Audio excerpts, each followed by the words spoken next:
BOA. Ngayon po ay mapapakinggan natin ang pahayag ni Cabinet Secretary Carlo Nograles. Maraming salamat po. Mga kasamahan ko sa gobyerno, mga magigiting na frontliners sa laban na ito, mga kaibigan natin sa media at sa ating mga kababayan, magandang umaga po sa ating lahat. This morning, we would like to reiterate the directives of the President made last night that were directed at our local government units. To quote the President, "We are in a critical time. We have resorted to this extreme measure of an enhanced quarantine for Luzon because the magnitude of the threat we are facing calls for it. By its nature, it severely restricts the freedom of movement of our countrymen. The national government needs your help during this time.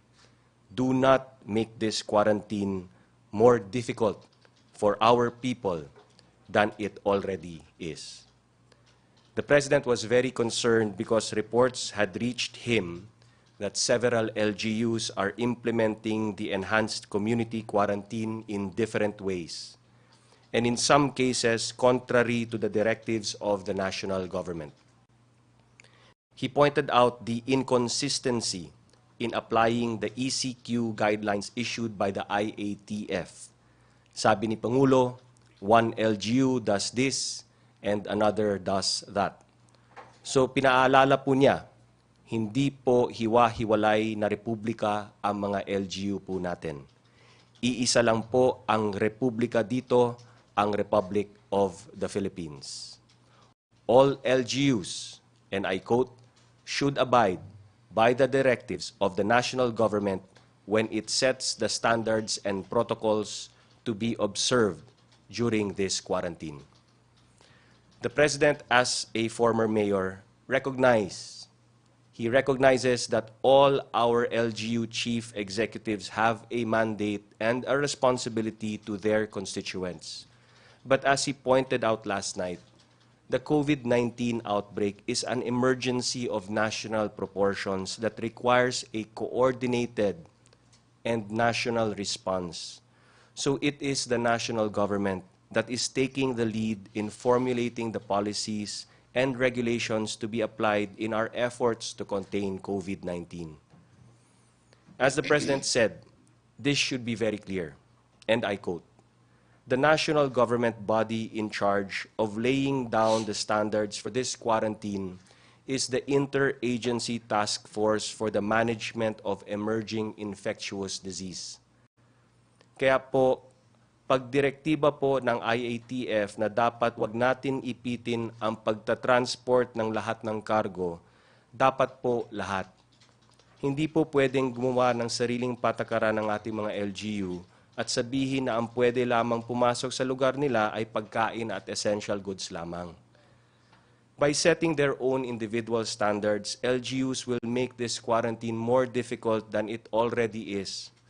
So in this regard, the President has emphatically ordered all LGUs issuing directives inconsistent with the IATF guidelines to withdraw these immediately and abide by the directives of the IATF and those issued by the Office of the President. Malinaw po ang punto ni Pangulong Duterte. Ang mga sinasabi ng IATF na manatiling sarado, dapat sarado. Ang mga sinasabing manatiling bukas, dapat bukas. The President reminded everyone last night that the authority of LGUs to impose quarantine restrictions emanate from the directives issued by the national government. However, he emphasized that LGUs that set standards beyond or outside the directives issued by the national government are already abusing their authority. To address this, the President has directed the DILG and the DOJ to closely monitor the compliance of LGUs with the directives of the IATF and the Office of the President, and to file the necessary cases against LGU officials that refuse to comply and cooperate with the directives of the national government. Sabi ni Pangulo, sa darating na araw, kailanganin po natin ang tulong ng mga LGUs. Kaya magtulungan po tayo para maayos na ang ma-implement natin na maayos itong enhanced community quarantine. The President stressed that this starts with making sure that the actions taken by LGUs are consistent with national directives to avoid confusion. Mga kababayan, we are facing a pandemic that has affected the whole world. But as the President said last night, and I quote, "Let our country lead the way in imposing a lockdown that is strict enough to effectively kill COVID-19, liberal enough so that our people will not die of hunger, and orderly enough so that our country will not be driven towards chaos during this difficult time. We have to look further and think of the economic survival of the country even after this crisis is over." The message of the President is straightforward. To our partners in our LGUs, let us move forward together with one accord, implement this quarantine, and save our people from this dreaded disease once and for all. Tandaan din po natin, ang sabi ni Pangulo, kung magkanya-kanya po tayo, di tayo magtatagumpay. Together we can beat COVID-19. Together we heal as one. Maraming salamat po. Maraming salamat, Cabsec Nograles. Makakasama rin po natin via Skype si DOH Undersecretary Rosette Vergeria. Ngayon naman, questions from MPC, Maricel Halili from TV5. Hi, sir. Good morning. Sir, when you say inconsistencies, ano po ba yung nakikitang inconsistencies ng national government doon sa pinapatupad ng ilang LGU? I'll ask Secretary Anyo to respond. Well, una-una, meron tayong guidelines na ibinigay ang IATF, EID, at ito ay naging memorandum signed by Executive Secretary Salvador Medjantilla. Now, may mga ibang LGUs na nag-iba ng interpretation. Like, for example, the checkpoint and passing of cargos. No? Kasama dyan, dapat lahat ng cargos, especially food and medicine, should be unhampered. But because some LGUs in Visayas and Mindanao, nak-lockdown sila ng kanilang border, ayaw na nilang paraanin itong mga cargos na ito. Na kailangan makarating sa iba't ibang lugar, kasama na rin ang island of Luzon. Second, itong mga stranded passengers who were caught during the declaration of lockdown. Ang ating kwan dito, ang ating palisiya dito ay yung mga inabutan sa biyahe ay dapat makauwi. Pauwiin dapat sila at padaanin dapat sa kanilang mga jurisdictions. So, for example, kapag nag-lockdown ng border niya yung isang probinsya, hindi naman makakatawid yung mga stranded without passing the province. It has to be allowed. Huwag na lang pababain yung mga tao sa mga populated areas, but they should be allowed to pass through. Airport flights, wala sa authority ng LGU ang mag-cancel ng mga airport flights, particularly domestic flights, because that belongs to another government department. So there must be a coordination, there must be a dialogue, and there must be an agreement. So you'll find a lot of people get stranded because some LGU officials suddenly declared that domestic flights in their respective areas are already canceled or will not be allowed. Yung ating mga OFWs, balikbayan, and foreign nationals, we are allowing them to leave our country anytime. But because some balikbayan and some foreign nationals cannot pass through a particular jurisdiction, they cannot get through the international airport. So malinaw naman yung mga ibinigay nating guidelines, dapat ay susundin ito ng ating mga LGUs. And lastly, ang Luzon ay under enhanced community quarantine or similar to the total lockdown. Visayas and Mindanao are not. They have the option to impose general community quarantine, but before they can issue the enhanced or the lockdown, it has to be cleared with DILG and the DOH. So dapat susunod tayo sa ganyang mga guidelines para walang kalituhan at walang may stranded na mga kababayan natin. So sir, sino-sino po itong mga LGU na sinasabi natin na sumuway doon sa guidelines na binigay ng national government? I cannot name those LGUs, but there are already official communications that we are doing with them. Siguro ganyan na lang. Ang pakiusap lang po natin for the LGUs is just coordinate lang with DILG. Yun lang. Yun lang hiningi namin. Tapos yung DILG says something na, kunyari, nahirapan na kami dito or, gives its directives, it gets that authority from the President. So, sunod lang. Just cooperate with the DILG. Yun lang naman ang ating dito. Kasi ang DILG may presence sa IATF. Sa IATF kasi nadidiscuss ang lahat.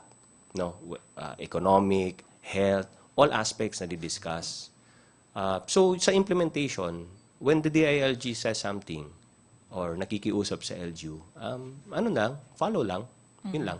Sir, clarification because, ilang araw na rin na naging issue yung tricycle doon sa Pasig City.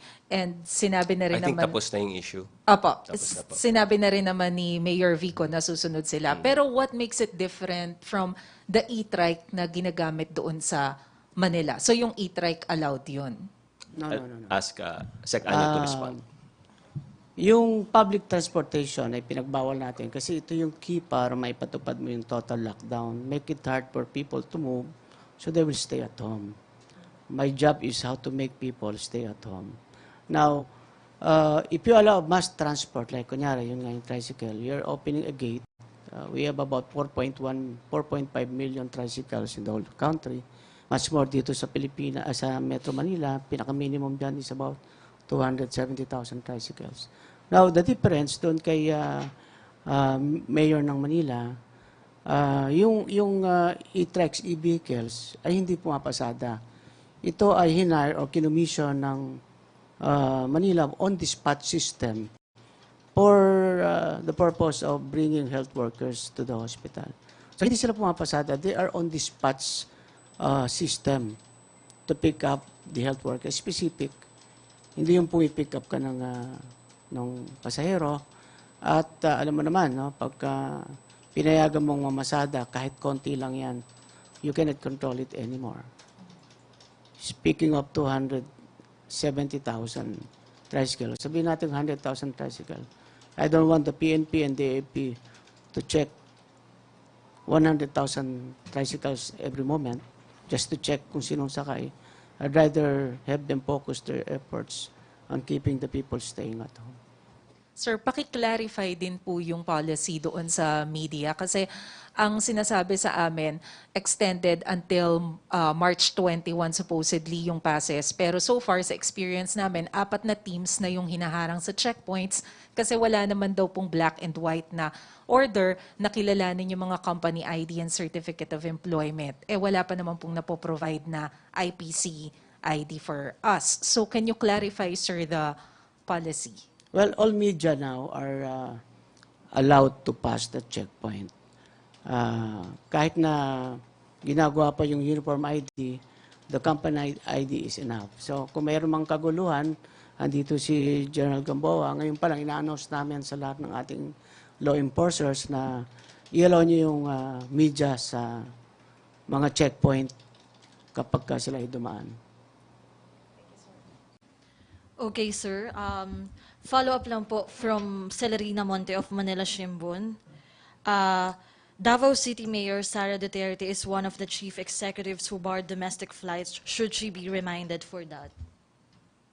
Everyone is reminded. We're not pinpointing an individual LGU or person, This is the guidance of the President intended for all LGUs. Let's make this clear, ha. Let's not start this ball rolling of identifying LGUs. Alam ko where this is going, so hindi po ito. Let's not fall into that. Okay? Magtulungan po tayo. Wala nang ganyanan na, di ba? Sinong LGU again? Nagtuturoan na eh. Parang that's not healthy anymore. Yes, yes. Please. Ano lang, this is a general directive of the President. And everybody just follows. So, wag na yung mag-intriga pa ng ganito, ganyan. Pare, COVID-19 ang kalaban natin dito. Hindi tayo magkaaway dito, ha? Okay, sir. Phone-in questions from Argan Merez of ABS-CBN News Online for CABSEC. The whole week, presidential spokesperson Salvador Panelo has been saying that the government has enough funds. Pero biglang nagpapatawag ng special session for Congress to pass a supplemental budget. Sa ngayon po ba, magkano po ang pondo pa ng gobyerno para sa COVID-19 response at hanggang kailan po ito tatagal? Magkano po ba ang kailangan na budget ng gobyerno para rito sa kabuuan? I don't know if I am authorized already to give a statement regarding that, no. But number one, let me make this clear. Totoo po, may pera po ang gobyerno. We have the funds to battle COVID-19 and take care of all Filipinos, no. Number two, we need the help of Congress. Okay, we will, when the time is right, we will tell you how you can help. But at this moment, already the President has instructed some persons to already contact the leaders of Congress. So, meron na po tayong pakikipag-ugnayan. Maybe in the coming days, an announcement will be made. But right now, wala pa akong clearance to make that announcement. So, let's let the people in charge do their jobs. And let's respect muna the way they do their jobs. Basta, ang assurance ko lang, number one, may pera pong gobyerno. And number two, we need the help of Congress. Okay. And for DOH naman, kasama rin po natin si Ma'am Vergere via Skype. House Secretary Duque and another, should the President be in self-quarantine or should he be tested again for COVID-19? Kasama po natin si... Yes.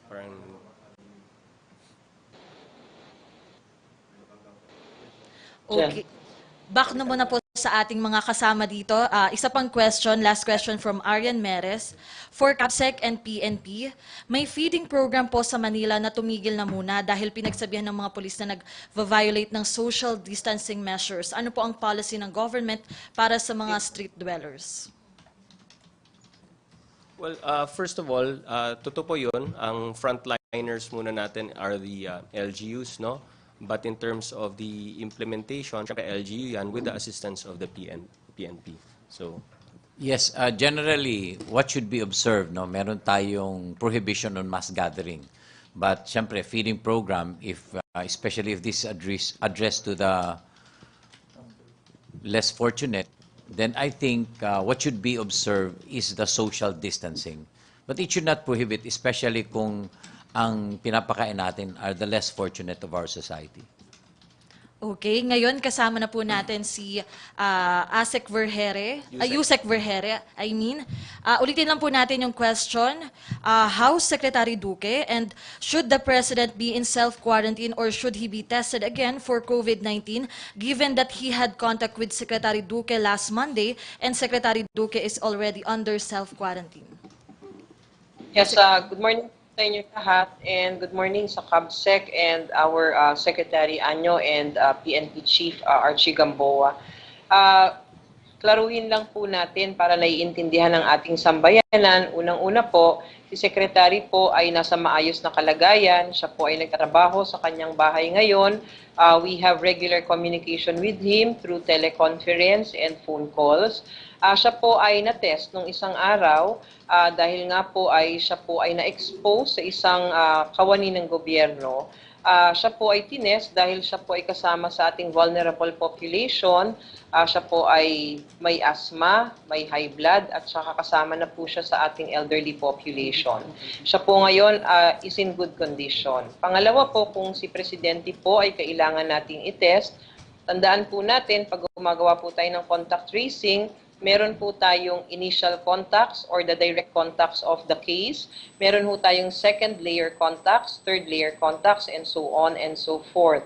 Si Secretary Duque po is a direct contact. Wala pa po yung test niya. Si Presidente po, kung sakasakali, ay nakasalamuhan ni Secretary Duque. Pag lumabas po ang resulta ni Secretary Duque, at kung sakali po ay ito po ay wag naman po sana na magpositibo siya, tsaka po natin bibigyan ng abiso ang ating Presidente para mag-test ulit at para mag-quarantine. Okay, thank you so much, Yusek Vergere. Ngayon naman po kumuha tayo ng questions mula dito sa ating kasama dito, si Manny Vargas of DCWB. Sir, good morning po. Kay Secretary Anyo, kay Cabsec. Sir, yung nasabi po tungkol sa mga stranded, ano po ba yung kailangan ng mga stranded na gawin, ipakita para sila po ay payagang makapagbiyahe? At kailangan po ba nilang magpakita ng IDs na mayroong proof of residency nila para sila ay makauwi? Kasi may mga information po na halimbawa, meron pong tao na nasa Northern Luzon, pero taga dito sa Metro Manila, hindi po makapagbiyahe. At the same time po, kung sakaling walang sariling sasakyan, mananatili ba muna siya roon habang meron tayong enhanced community quarantine? Okay. Lilinawin ko lang muna yung definition ng stranded. No? Ang stranded, ito yung person or group of persons who are already on transit going home. For example, the group of young students na mayroong activity in-attend dito sa Northern Luzon. 9,000 sila lahat. Nakauwi naman yung iba, but nine students with their teachers got stranded because hindi kasi sila gumagamit ng airplane, no? Sila ay nag-by land, pagkatapos nagroro. So, inabutan sila ng lockdown. Yun ang stranded. Yung mga tao na nag-aaral sa Manila, tapos gustong umuwi ng probinsya, hindi stranded yon. They have to stay where they are because that is the rule of the lockdown. Kaya yung sinasabi nating 3 bus na nagbibiyahe, nung nag-lockdown, nasa bandang Bicol na sila from Manila. And they have to be allowed to go home. So sila yung stranded. Mayroong mga tao naman na sabi niya ay nandito siya sa Manila, tapos mayroon siyang namatay na kamag-anak sa probinsya at gusto niya umuwi doon, stranded. Hindi yun stranded. No? So, lilinawin natin yung definition of stranded. It's very easy. At pagka stranded, we will allow them to go home.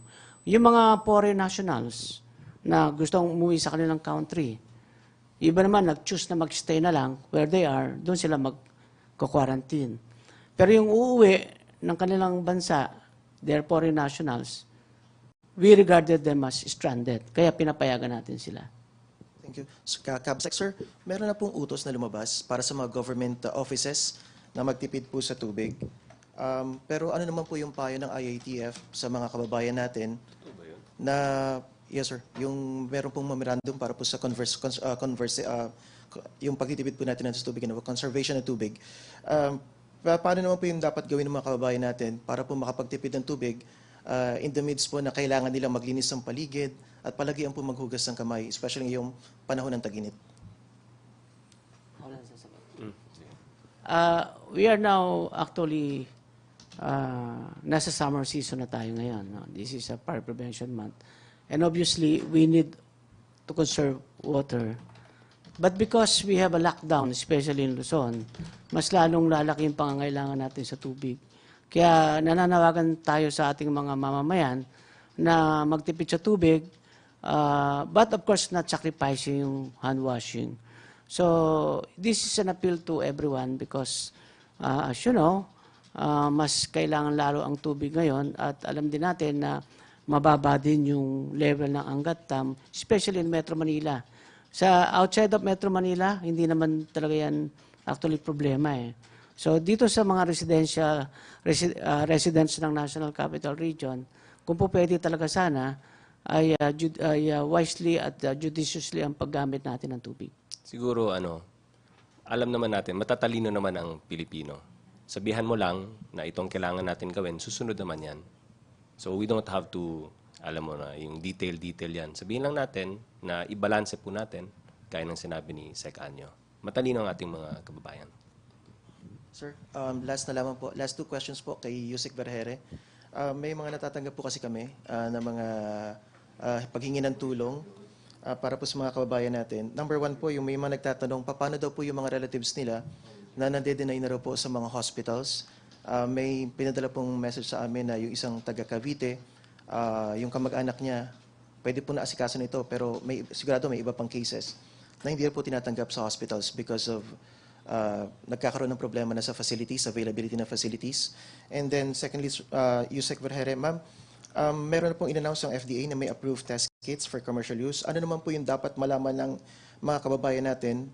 Number 1, para po maiwasan yung peking products na ito o kung may mga peke pong lalabas. And then at the same time po, para masigurong legitimate or tama yung mga results na makukuha nila. Kasi po, bago lahat tayo dito eh. Thank you po. Those questions. No, unang-una po, yung mga tinatanggihan ng ospital, sana po maklaro po natin kung ano po ang circumstances kung bakit po tinanggihan ng ospital. Meron po tayong pinapatupad ngayon ng mga pamantayan at patakaran ukol sa mga taong dapat lang i-admit sa ospital sa ngayon ng sitwasyon natin. Unang-una po, ang mga tao po na may severe na mga symptoms o di kaya sila po ay elderly o kaya ay may underlying conditions or high-risk pregnant na may mild symptoms. So pagdating po sa COVID-19, yan po ang ating mga tinatanggap sa ating ospital. Atin na pong binibigyang tugon, ito pong mga nababalita at naobserbahan na napupuno na ang ating mga ospital. Sa katunayan nga po, na i-announce na po kanina ng ating Secretary of Health, UPPGH already has agreed to become our COVID-19 hospital. They are slowly transitioning para po magamit na natin sila in the coming days para specific lang for COVID-19 cases. Ang ating pong iba pa ring ospital, katulad ng Lung Center, meron na pong dedicated wing para sa mga kasong ito. And also, ina-assess na po natin ngayon yung ating N. Jose Rodriguez Memorial Hospital doon sa Caloocan para ma-equip natin para maging hospital din specific for COVID-19 cases. So, ito pong lahat ay mangyayari sa mga susunod na araw. So, yun pong mga tinatanggihan apparently, sana malaman po natin ng circumstances. Itawag niyo sa hotline namin para mabigyan namin sila ng karampatang solusyon o response dyan po sa kanilang inirereklamo. Pangalawa po, yung pong sa ating mga testing kits, meron na pong naaprubahan ng ating Food and Drug Administration na 4 na testing kits na pwede na pong gamitin for commercial use. Ngunit gusto lang natin paalalahanan ng ating mga kababayan. Ito pong testing kits na naaprubahan ng FDA para sa commercial use ay maaari lang gamitin sa ating mga ospital o laboratorio na may kapasidad para gamitin ito. We need a molecular biology laboratory para gamitin po itong mga testing kits na ito. Hindi po ito basta nabibili sa mga supermarket o sa drugstore at gagamitin sa bahay. Kailangan pa rin sa ospital gagamitin ito. Ang kagandahan po nito ay mas marami na pong ospital ang maaring makagawa ng testing dito sa ating bansa. Okay. Ngayon naman po, phone-in questions ulit. Para ulit kay Yusek Vergere. This is from Sofia Toma Cruz from Rappler. Yusek Vergere, we've been receiving reports on the ground that PUIs who get tested still haven't received their test results for almost a week now. Why is this so? Is there a backlog in RITM? If so, how much? And what's RITM's current testing capacity? Yes, ma'am. Maganda po yung tanong nyo, no? Kasi marami na rin pong nagtatanong at maraming nababahala. Ang sinasabi po natin ngayon, gusto natin maging straightforward, we are being challenged right now with our testing capacities, our laboratory capacity. So simula pong nakakuha tayo ng ganitong mga datos, simula pong nakuha natin itong mga reports na ito, nagkaroon na po ng pagmomobilize, no, ng mabilis. Ang ating sub-national laboratories ay binuksan na, binigyan na ng mga reagents at testing kits at nag-uumpisa na ho silang mag-test. Dito po sa atin sa Davao, sa Cebu, sa ating Baguio General Hospital, ang ating San Lazaro Hospital, ang Lung Center of the Philippines. Sa katunayan po, ang ating mga laboratorio rin na malalaking ospital dito sa Metro Manila ay minumobilize na natin. Pupuntahan ho natin mamaya, may team tayo na pupunta sa 5 malaking ospital dito sa Metro Manila para po makita natin if we can already extend our capacity to them para makapagtulungan with us. So, yun pong mga nababalita na medyo may delay. Totoo po iyon. We are being challenged right now, but we have already tried to facilitate para po mapabilis at saka mai-spread po natin ang capacity sa mga different facilities natin para bumilis po ang testing natin. Opo. Ma'am, follow-up question lang from Tina Mendez of Philippine Star. What is the government's contingency plan in case Metro Manila hospitals reach full capacity? Yes, ma'am. The contingency plan is really, agree po kami sa private sector, pinag-uusapan na ngayon, is really to have a dedicated COVID-19 hospital. Not just one, but if hospitals that can be situated in strategic areas of the country. Pag nangyari po ito at nagkaroon na tayo ng COVID-specific hospital, mas spread out po yung ating mga kaso, no? Mapupunta na po lahat sa COVID-19 hospitals natin at madidecongest po ang ibang ospital para tanggapin naman po nila ang non-COVID hospital. So hopefully po, ito po yung ating pinaplano and hopefully it will work for all of us. Opo, ma'am. And another follow-up, Yusek Vergere from Joyce Balancho of DCMM. Kanina po may mga nabanggit na kayo ng mga COVID-19 hospitals. Ma'am, paano naman daw yung mga PUIs and PUMs? Saan po sila dadalhin? Ganun pa rin po ang patakaran natin. No? Hindi nagbabago ng proseso sa ngayon dahil meron na tayong dinedesignate na COVID-19 hospitals. Ang sinasabi lang po natin, pag nagkaroon na po tayo ng specific na ospital para sa mga kaso ng COVID-19, lahat na po ng iniisip natin na sinususpetsa at kasama dun sa ating criteria na kailangang matignan sa isang ospital ay doon na lang dadalhin. Mapaprevent na ho natin ang mix of patients sa iba't ibang ospital natin. Madidecongest na rin natin yung mga ospital natin na kailangan naman natin para sa non-COVID cases. So, PUIs or PUMs, and actually PUMs po hindi natin dinadala sa ospital, sa bahay lang. Yung mga patients under investigation, severe cases with underlying conditions, dyan na po natin uumpisahang dalhin mga bagong matatala natin na ganito sa ating mga COVID-specific hospitals. Okay, sorry Yusek Vergere, marami rin po tayong questions for DOH. Another follow-up from Angel Ronquillo of RMN. For Asek Vergere, sa Japan may case doon na after recovery ng COVID patient, nung tines ulit siya, nag-positive na naman. Sa atin ba sa Pilipinas, yung mga recovered patients ay minomonitor ulit para malaman kung talagang COVID-free na sila? Yes ma'am, meron ho tayong protocol, no, na kapag ikaw ay COVID positive, tapos po ay wala na kayong simptomas, maaari kayong pauwiin, but we still continue self-isolation for 14 days. But what's important is after 14 days of being tested positive, kailangan matest kayo uli para mag-negatibo po kayo. Okay, thank you Yusek Vergere. Ngayon balik po ulit sa MPC, Ms. Fernandez. Yes, sir. Good afternoon pa, o good morning. To CABSEC. CABSEC, regarding dito sa PPP program ng ating pamahalaan, tuloy po ba ito hanggang ngayon? Kasi alam naman natin na maraming mahihirap ngayon in time of this crisis na nangyayari sa ating bansa. May mga ginagawa na pong hakbang ang DSWD tungkol dyan. At hindi lamang sa PPP, kundi pati na nun sa mga senior citizens at iba pa mga tinutulungan ng DSWD na mga yung regular clients po nila. Kasi marami naman po tayong mga tinutulungan mula sa iba't ibang mga programa ng DSWD. So may mga ginagawa na pong hakbang ang DSWD para mapanatili at matuloy natin in a way na protected din yung ating mga social workers, no? At ma-exercise din po natin yung social distancing. So sa susunod na mga araw ay maglalabas po ng mga guidelines at directives po ang DSWD, si Secretary Bautista. Lagi naman po namin pinag-uusapan yan sa IATF. So when the time is right, maglalabas na po si Secretary Bautista ng mga guidelines niya para dun sa mga regular clients po ng DSWD. Mga kailan kaya to, sir? Nakausap ko kasi si Sec Bautista, may mga kagabi, no, during the meeting. So may mga fina-finalize lang po sila sa lalong madaling panahon. Sir, some of the SS pensioners are still awaiting. May nagagawa po ba ngayon ng SSS para maibigay yung kanilang mga pensyon? Kinakausap din namin ang SSS dito, no? At siguro hintayin din po natin yung announcement mula sa SSS. But yes, SSS is also one of the offices, no, na kinakausap natin tungkol dito.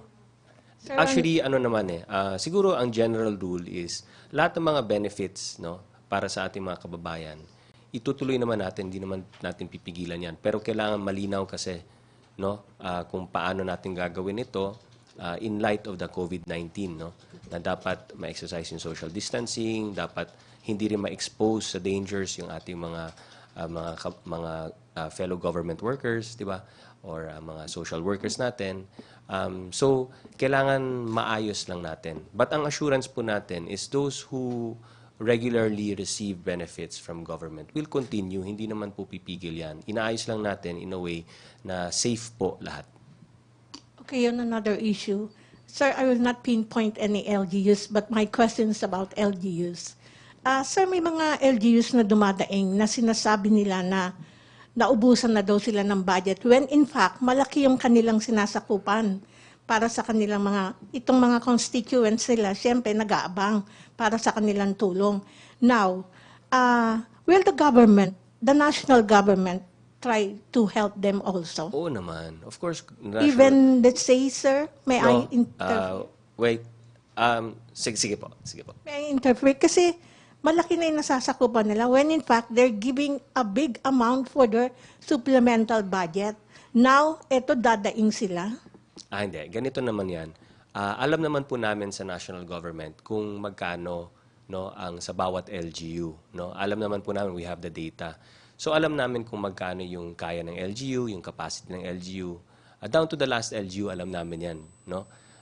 So alam namin anong kakayahan nila, alam namin kung magkano ang kaya po nila. Given that, nandito rin yung national government to help. No? So the LGU being the frontliner, sila ang mauna.